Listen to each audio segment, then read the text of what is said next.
Some figures in our world's spiritual traditions, they seem to hold these deep, almost unsettling paradoxes within them.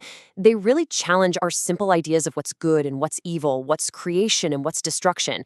And they kind of force us to look deeper, to question the very nature of reality itself. Today, we're going to journey right into the heart of one of these paradoxes to understand a fire that both terrifies and, amazingly, liberates. This is Bhairavi. Her name alone translates to something like terrifying or formidable. And yeah, at first glance, she radiates this intensity that's, well, it's hard to look at directly. It's a fiery energy that feels like it could burn at the very edges of the world. We're told she represents divine anger and wrath, a force that seems completely destructive. And yet, if you look closer, if you let your eyes adjust past that initial shock of her power, you start to see something else. Amidst all that intensity, there's this powerful grace, a focused calm that hints at something much, much deeper than just destruction. For thousands of years, ancient texts have talked about this fire not just with fear, but with this profound sense of reverence. Just listen to this prayer from the Mahanarayana Upanishad. It's really remarkable. It doesn't ask for the fire to be put out or even tamed. It calls the fire the knower of all births. It sees it as a conscious, intelligent force. And then it asks this blazing power to become a ship, a guide to deliver us through difficult times. It actually sees a protector right there inside the blaze. And that, right there, brings us to the central paradox of Bhairavi. On one hand, you have this wrath, this absolutely frightening power that burns away everything we cling to, all the comfortable illusions we build around ourselves. But on the other hand, she is protection. And it's not some gentle, passive kind of safety. The source describes it as the fierce, unwavering love of a mother who would unleash every ounce of her power to protect her children from harm. So, this is the big question we're going to explore together. How is it possible? How can these two things that seem like total opposites, the terror that makes us tremble and the beauty of absolute protection, how can they both spring from the very same divine source? We're going to find that the answer isn't about choosing one over the other, but about understanding the true nature of a very specific and very sacred kind of fire. To really get to the bottom of this mystery, we're not just going to analyze a bunch of facts. We're going to go on a journey together. Think of it as a path of understanding that starts way out in the cosmos with the dance of gods and winds its way down into the deepest, most personal corners of our own lives, right into the very nature of this sacred fire. Our path is going to have 5 main stages. First, we'll explore why the terrifying and the beautiful are so often intertwined. Then, we'll look at the nature of this divine fire itself. From there, we'll connect it to the power of our own word and our own will. And then we'll turn inward to find the warrior within. And finally, we'll pinpoint the very root of all this power right inside our own bodies. Okay, let's start where the paradox feels the strongest, this strange, powerful combination of fear and absolute awe. In so many spiritual traditions around the world, there's this idea that what is truly awesome is also by its very nature a little bit terrifying. The sheer scale and power of the divine, or even just of reality itself, can be totally overwhelming. And as our source material shows us, these two experiences, encountering this immense beauty and this profound terror, they're not opposites. They're like two faces of the same coin. What happens when we come into contact with something truly vast, powerful, and real? The one concept that really ties this whole paradox together is called tejas. Now, this isn't just fire, like the kind that cooks your food. Tejas is described as the primal divine energy.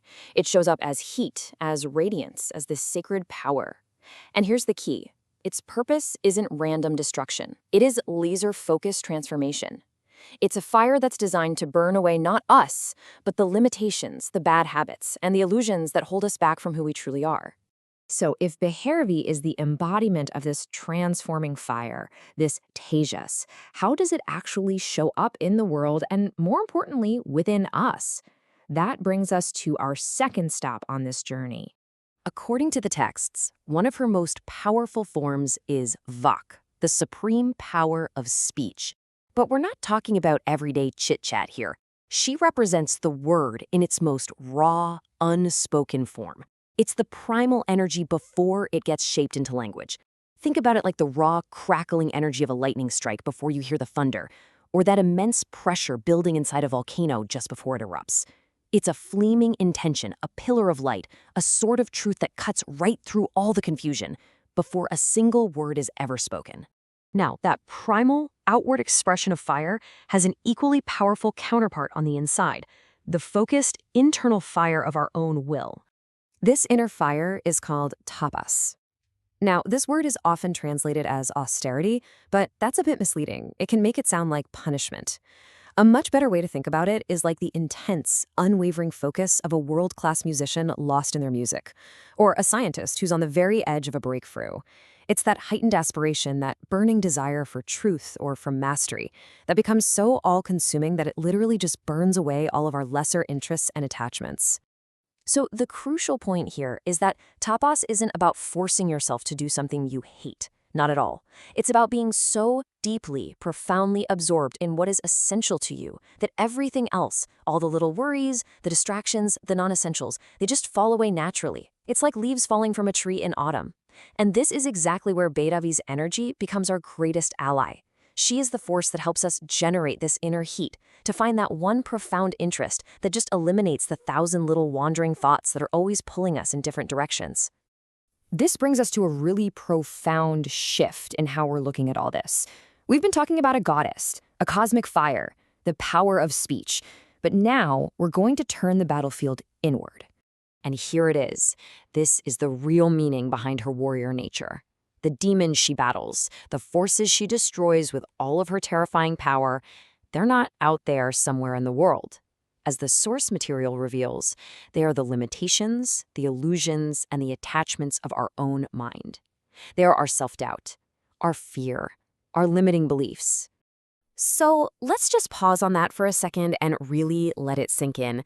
What if the fight against darkness, the fight against all the obstacles that you feel are holding you back, isn't an external struggle at all? What if the real battleground is your own consciousness? And what if this fierce, terrifying warrior goddess is actually an inherent part of your own potential, just waiting to be awakened? This reframes everything, doesn't it? Her so-called wrath is no longer some blind, destructive force. It is a highly targeted, purifying fire. Its only purpose is to burn away the internal impurities and negative patterns that are blocking our own growth. Just like that fierce mother would remove, without a second hesitation, anything that could possibly harm her child. The love and the wrath, they're actually one and the same thing. Okay, so if this immense power is within us, then where is it? If this fire is ours to work with, where is it located? Our final section grounds this huge cosmic energy right inside the human body. The ancient texts point to a very specific place. They locate this immense potential not in the heavens, but at the very base of our own spine, in what's known as the Muladhara, or the root chakra. In its dormant state, it's the silent foundation of our being, the potential energy that keeps us grounded. But when it's awakened through practice and intention, this energy becomes the legendary Kundalini, the coiled inner power that rises up as the ultimate purifier of our entire system, clearing the path for a true self to finally emerge. This intricate geometric pattern you're seeing is the Bhairavi yantra. It's so much more than just a beautiful symbol. You can think of it as a kind of visual map, a blueprint for the divine energy we've been exploring this whole time. It's a focal point for meditation, really, a tool to help the mind connect with this complex, layered, and incredibly powerful fire that resides within each and every one of us. But the source offers a crucial piece of wisdom, a final and powerful warning. Engaging with this kind of energy, it's not a casual thing. It requires a profound commitment, a radical honesty with yourself. The text says we should only seek her grace if we are truly willing to offer our own limitations, our ego, our attachments, basically everything we think we are, into that purifying fire. And so we end not with a simple answer, but with a question that only you can really explore. Bhairavi's grace is the grace of transformation. Her protection is the fierce act of clearing away everything that is not you so that you can finally stand in your own light. And so the real question becomes, to awaken that fierce, protective, and liberating fire within, what illusions are we finally willing to let burn?